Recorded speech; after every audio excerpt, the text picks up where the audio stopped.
வணக்கம். புதுவை சென்டாக் மையத்தில் மருத்துவ படிப்பிற்கு கலந்தாய்வு துவங்கியது. இதில் சிறப்பு பிரிவினருக்கான இடஒதுக்கீட்டிற்கு கலந்தாய்வு நடைபெற்றது. புதுவையில் உள்ள அரசு மற்றும் தனியார் மருத்துவம் மற்றும் தொழில்நுட்ப கல்லூரிகளில் அரசுக்கு உரிய இடங்களுக்கு சென்டாக் கலந்தாய்வு மூலம் மாணவர் சேர்க்கை நடத்தப்படுகிறது. அதன்படி இந்த ஆண்டுக்கான சென்டாக் கலந்தாய்வு இன்று 6ஆம் தேதி துவங்கியது. இதில் சிறப்பு பிரிவு மாணவர்களுக்கு மருத்துவம் மற்றும் மருத்துவம் சார்ந்த படிப்புகளுக்கான கலந்தாய்வு நடைபெற்றது. அதன்படி முன்னாள் ராணுவ வீரர்களின் வாரிசுகள், சுதந்திர போராட்ட வீரர்களின் வாரிசுகள் மற்றும் விளையாட்டு வீரர்கள் கலந்தாய்வில் பங்கேற்றனர். அப்போது 7 தனியார் மருத்துவ கல்லூரிகளில் அரசு சார்பில் 265 இடங்கள் ஒதுக்கப்பட்டுள்ளதாக அறிவிக்கப்பட்டிருந்தது. ஆனால் கலந்தாய்வின் போது 264 இடங்கள் என குறிப்பிடப்பட்டிருந்ததால் ஒரு இடம் குறைந்தது என குழப்பம் ஏற்பட்டது. இதனிடையே சிறப்பு பிரிவுகள் கலந்தாய்வு நடந்து முடிந்தது. இதனைத் தொடர்ந்து திங்கட்கிழமை பொது பிரிவு மாணவர்களுக்கு கலந்தாய்வு நடக்கிறது. என் பேர் சீனிவாசன், ரெட்டியார் பாளையத்தில் இருக்கேன். நான் ஆதித்யா ஸ்கூல்ல 12th முடிச்சேன். 1085 மார்க் எடுத்திருக்கேன். என்னோட கட் ஆஃப் 184.667. இப்ப இன்னைக்கு மருத்துவ படிப்பிற்கான சிறப்பு கலந்தாய்வு நடந்துட்டு இருக்கு.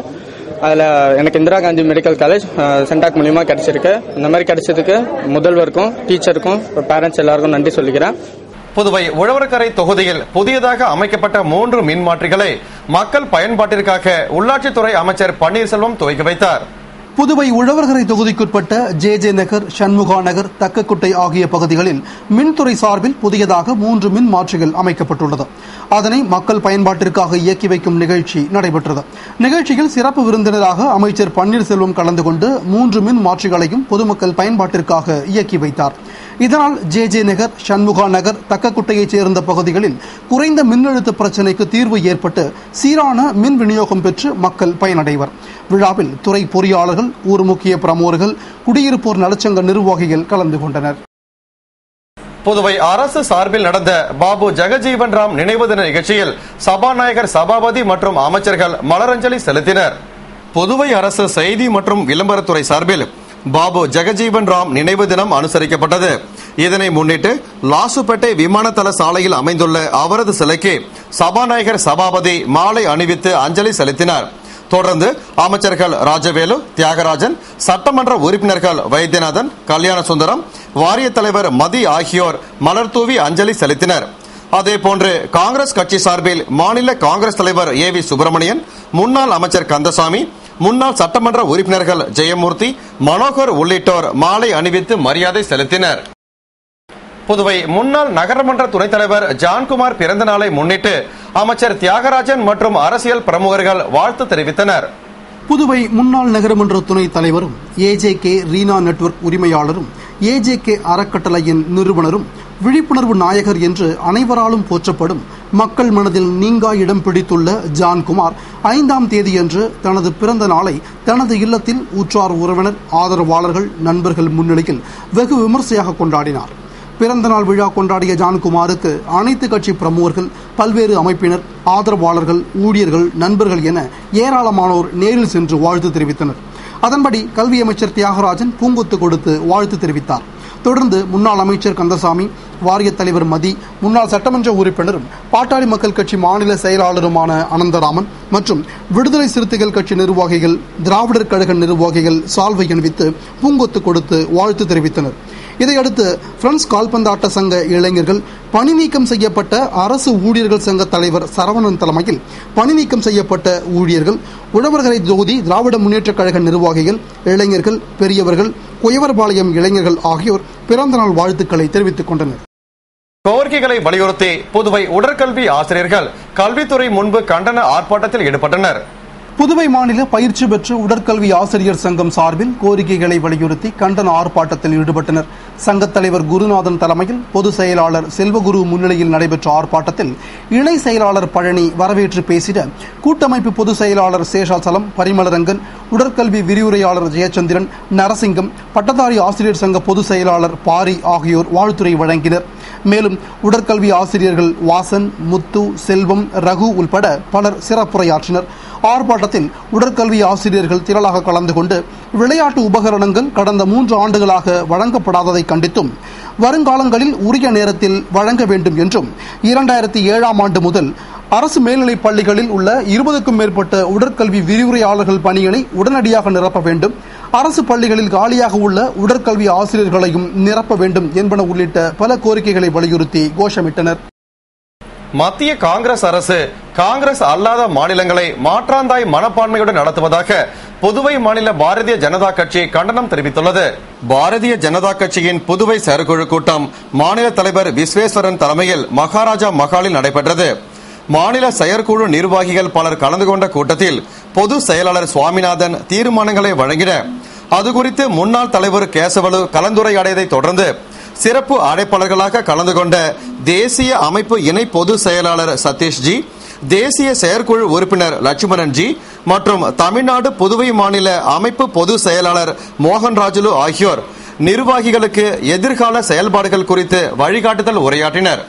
தொடர்ந்து கூட்டத்தில் மத்தியில் ஆளும் காங்கிரஸ் அரசு காங்கிரஸ் அல்லாத மாநிலங்களை மாற்றாந்தாய் மனப்பான்மையுடன் நடத்துவதாக கண்டனம் தெரிவிக்கப்பட்டதுடன் புதுவை மாநிலத்தின் மோசமான நிதி நிலைமையையும் வரிச்சுமையால் பாதிக்கப்பட்டுள்ள மக்களின் வேதனையையும் கருத்தில் கொண்டு மத்திய அரசு புதுவை அரசின் 4000 கோடி ரூபாய் கடனை தள்ளுபடி செய்வதுடன் புதுவை மாநில மக்களின் நலனை பாதுகாத்திட மாநிலத்திற்கு வழங்கப்பட்டு வந்த 70% கொடையை மீண்டும் வழங்க வேண்டும் என்பன உள்பட பல்வேறு தீர்மானங்கள் நிறைவேற்றப்பட்டன.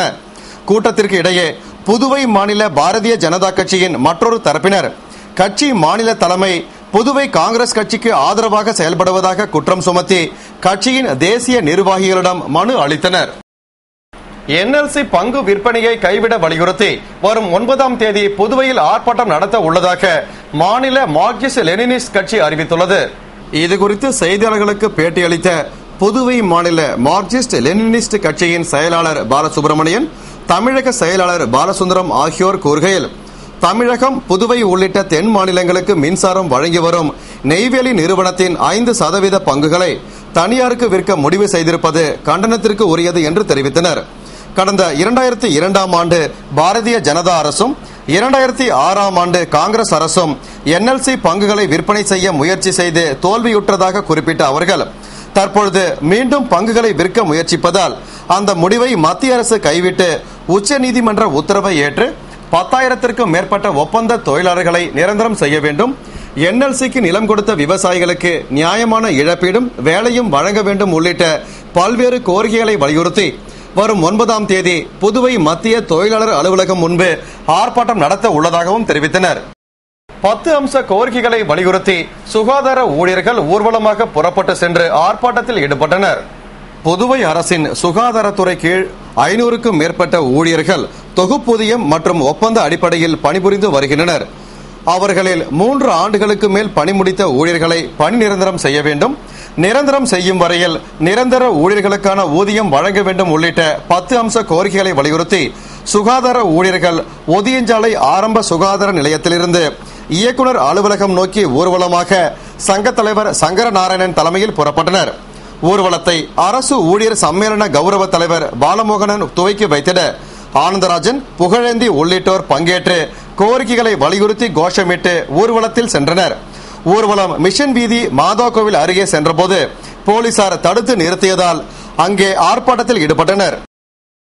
புதுவை வானொலி திடலை கையகப்படுத்தும் நடவடிக்கையை துரிதப்படுத்த வேண்டும் என்று மக்கள் உரிமை பாதுகாப்பு இயக்கம் கோரிக்கை விடுத்துள்ளது. இதுகுறித்து முதலியார்பேட்டை மக்கள் உரிமை பாதுகாப்பு இயக்க தலைவர் அழகிரி செய்தியாளர்களுக்கு அளித்த பேட்டியில், முதலியார்பேட்டை வானொலி திடலை அரசு உடனடியாக கையகப்படுத்த வேண்டும் என்று கோரி கடந்த 25ஆம் தேதி உண்ணாவிரத போராட்டம் நடத்தப்பட்டது. இதனைத் தொடர்ந்து இந்த கோரிக்கைக்கு ஒத்துழைப்பு கொடுக்கும் வகையில் பேச்சுவார்த்தைக்கு தொகுதியின் சட்டமன்ற உறுப்பினர் பாஸ்கர் முன்வந்தார். இதன் தொடர்ச்சியாக புதுச்சேரி அரசு வானொலி திடலை மீண்டும் கையகப்படுத்தும் நடவடிக்கையை துரிதப்படுத்த வேண்டும், எனவே சபாநாயகர் சபாபதி, சட்டமன்ற உறுப்பினர் பாஸ்கர் முன்னிலையில் வரும் 8ஆம் தேதி முதலமைச்சர் ரங்கசாமியை நேரில் சந்தித்து முறையிட முடிவு செய்துள்ளதாக கூறினார். புதுவை காட்டேரிக்குப்பம் தனியார் மதுபான தொழிற்சாலை ஊழியர்கள் கோரிக்கைகளை வலியுறுத்தி வேலைநிறுத்த போராட்டத்தில் ஈடுபட்டனர். புதுவை காட்டேரிக்குப்பத்தில் அமைந்துள்ள தனியார் மதுபான தொழிற்சாலையில் பெண்கள் உள்பட 100கணக்கான தொழிலாளர்கள் பணியாற்றி வரும் நிலையில் பல ஆண்டுகளாக வலியுறுத்தி வரும் ஊதிய உயர்வு, பணி நிரந்தரம் உள்ளிட்ட கோரிக்கைகளை நிறைவேற்ற வலியுறுத்தியும் ஆலை மேலாளரின் தொடர் ஊழியர் விரோத போக்கினை கண்டித்தும் ஊழியர்களுக்கு ஆதரவாக பேசிய தொழிற்சங்க உறுப்பினர் ஊழியரை பணி நீக்கம் செய்ததை கண்டித்தும் தொழிற்சாலை ஊழியர்கள் வேலைநிறுத்த போராட்டத்தில் ஈடுபட்டனர். தொழிற்சாலை ஊழியர் தொழிற்சங்கம் சார்பில் 90 பெண் ஊழியர்கள் உட்பட 120க்கும் மேற்பட்ட ஊழியர்கள் பணிகளை புறக்கணித்து தொழிற்சாலை முன்பு கோரிக்கைகளை வலியுறுத்தி போராட்டத்தில் ஈடுபட்டனர். நிர்வாகம் கோரிக்கைகளை நிறைவேற்ற முன்வரவில்லை என்றால் தொடர் போராட்டத்தில் ஈடுபட போவதாக ஊழியர்கள் தெரிவித்துள்ளனர். புதுவை பாகூர் மூலநாதர் கோவிலில் நடைபெற்ற பிரதோஷ வழிபாட்டில் அமைச்சர்கள் ராஜவேலு, தியாகராஜன் ஆகியோர் கலந்து கொண்டு சுவாமி தரிசனம் செய்தனர். புதுவை பாகூரில் அமைந்துள்ள வேதாம்பிகை உடனுரை ஸ்ரீ மூலநாதர் சுவாமி கோவிலில் பிரதோஷ வழிபாடு சிறப்பாக நடைபெற்றது. இதனை முன்னிட்டு நந்திக்கு சிறப்பு அபிஷேக ஆராதனைகள் நடத்தப்பட்டு தொடர்ந்து மூலநாதர் சுவாமிக்கு சிறப்பு அபிஷேகம் நடத்தப்பட்டு சிறப்பு அலங்காரத்தில் பிரதோஷ ஆராதனை நடத்தப்பட்டது. இதில் அமைச்சர்கள் ராஜவேலு மற்றும் தியாகராஜன் ஆகியோர் கலந்து கொண்டு சுவாமி தரிசனம் செய்தனர். மேலும் முன்னாள் பஞ்சாயத்து தலைவர் ராமு மற்றும் ஏராளமான பக்தர்கள் பிரதோஷ வழிபாட்டில் கலந்து கொண்டு மூலநாதர் சுவாமியின் அருள் பெற்றனர். இத்துடன் செய்திகள் நிறைவடைந்தன. வணக்கம்.